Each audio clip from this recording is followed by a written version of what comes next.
Today I'm going to talk to you about locator calls. I want to start by introducing our crow call that we offer from Ridge Rocker. This is made out of zebra wood and it's got a plastic reed system. One of the things that I want to touch base on before I even get started is the importance of maintaining your locators and the maintenance on them. One of the quick tips that I can give you about doing this is I actually take the reed and stuff out. I take one piece of clear Scotch tape. You'll see a ring around the actual reed system, and as it comes down you'll see it's pretty obvious. It's about probably a half an inch before it gets into the wood part, and I just put one piece of tape around that. The reason why I do that is because it gives it a little bit tighter seal when it goes in the call, but more importantly, when you bite down on the call to get a high-pitched sound, it'll keep the bottom part together.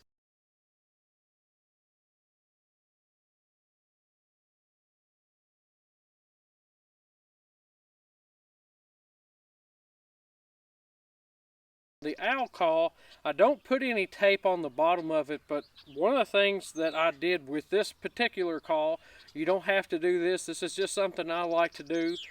I put a little bit of glue when I pulled this out and pushed it back in. And I pushed it tight, and I made sure it was flush.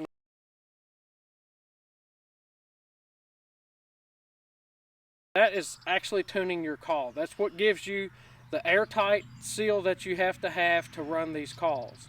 It's something that I've done throughout the years, and it's helped me be successful, which if you've turkey hunted very long, you know how embarrassing that can be when you get out in the field and you look down and your call's been disassembled and you have no idea where it's at. I'm going to start demonstrating this crow call, but before I demonstrate it, I want to give you a quick tip as to what I do when I go to hunt. For example, the situations that I put myself into is one of the things that I try to think about before I do it. For example, you can use a crow as early as when you hear the first crow in the morning. Now that could be before daylight, it could be after daylight. I typically wait till I hear another crow, and the reason why I do that is it allows me to have a conversation with that animal. This is how I typically start out. If you notice, that's really subtle. There's nothing aggressive about it. If I happen to hear one answer me, whatever kind of call that he used and how many notes that he used, I try to duplicate that back to him. Let's say, for example, he calls twice. Immediately, I go after 2 notes.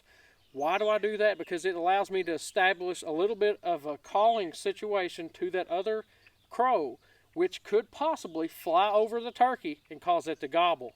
So that's just a situation to think about. Another thing that I like to do with an owl call, first thing early in the morning, is I always try to start out as subtle as possible. I always try to stress that because I have been really close to turkeys before and didn't know until it's too late.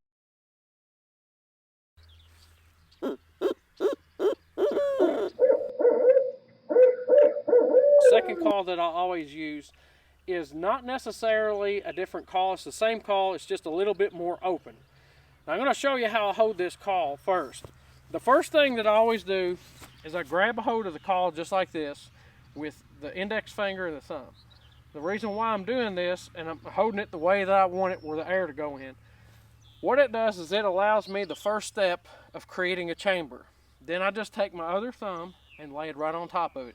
You can lay it any way you want, over it or next to it. As long as those hands interlock and create some type of chamber, that's what's going to give you your sound. Now, on close range, what I do is I take the bottom end of my hand and I pull it up tight against the other one. That gives me the sound that I'm looking for because it's more muffled down. Now, when I start to get the aggressive, the first thing that I want to do is open your hand a little bit. Now, you can do it as often as you want because there's no set, I wouldn't say there's any set rules of how you go to owl call. I leave it open because owls are always going to sound different. They never sound alike. The only call that will probably sound alike in the woods that you'll notice, and that's when a turkey gets, probably answering this owl, or you get an owl to come in to you. And one of the things that they like to do is they like to hit a subtle call when they're trying to figure out a situation. That's why you'll hear owls constantly do this. They'll do it over and over and over. More than likely, the owl's seen you, and he's just trying to figure out where you're at or what you are. That's what I call a curiosity call. You could do that too with a turkey and get them to gobble, but if they don't answer you, what I was talking about, the only way I get aggressive, I just open my hand a little bit, and I'll demonstrate that for you.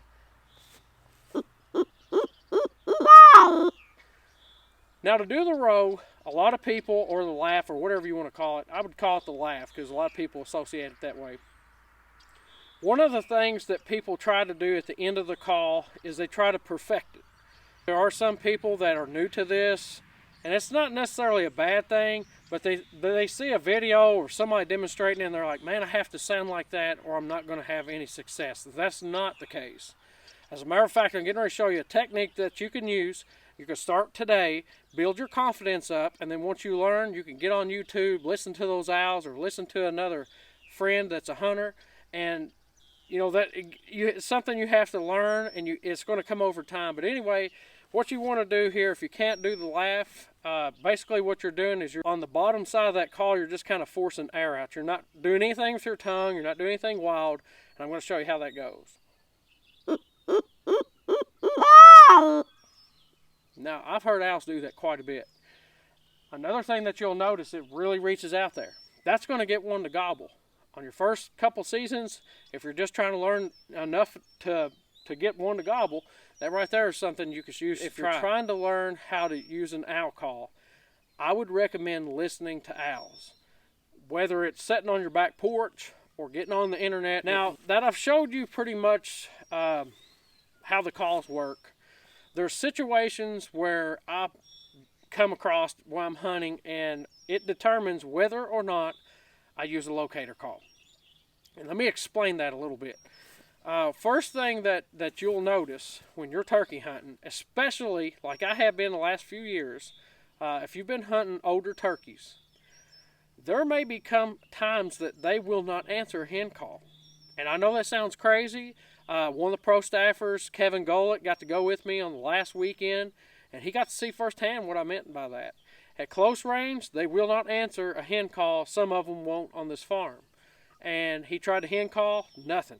Absolutely nothing. And we were close enough that we could see them fly down. So it's not something that I totally understand, but in a way I think I do. I think what happened is if you call to a turkey too much, I took one off of that farm. They could have been with him or within sight, or maybe just something didn't sound right to him. And, when they start grouping up again, there was 3 of them together when this happened. Sometimes when they group up together, for whatever reason, it's almost like they are interested in hens, but they don't want to fight about it, if that makes any sense. But anyway, long story short, that's when I used an owl call to bring that turkey to where I can figure out where he was at. And basically all I did was I did a subtle call because I knew we were close. And I basically just did this right here. That's it. I didn't throw another call to him. That's the only call I used. Now, I used it a couple of times to hear him gobble, to kind of figure out where he was going. And the strange thing is, once they hit the ground, they went to the hard left, which I figured they were going to go because there's another field over to the left. And they usually roost in that field, but for whatever odd reason, they decided to choose this end of the field, and they roosted. They pitched down. They went to the neighbors, and once they got far enough away, they answered our hen calls, which they weren't going to come back. It was actually a pretty nice experience. We got to film a little bit of it, got to hear them gobble when a lot of people was reporting that there was no gobbles at all in their area. So, it's just something that you all have to try. But I encourage everybody to go to our website, check us out. If you've been a customer or not, we encourage you to ask questions. We love to answer questions. It doesn't matter if it's about hunting, about a call, or just the situation you're in. Let's say you're out hunting and you're like, I don't know what to do. And maybe you get on a group or something, nobody's responding. Send us a message because we love to answer questions to the best of our knowledge. And, that's one of those things as turkey hunters that we need to do. We need to teach each other what we learn.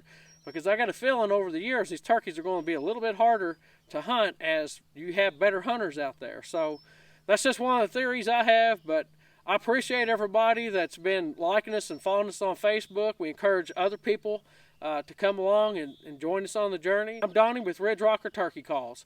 Rock the Ridge.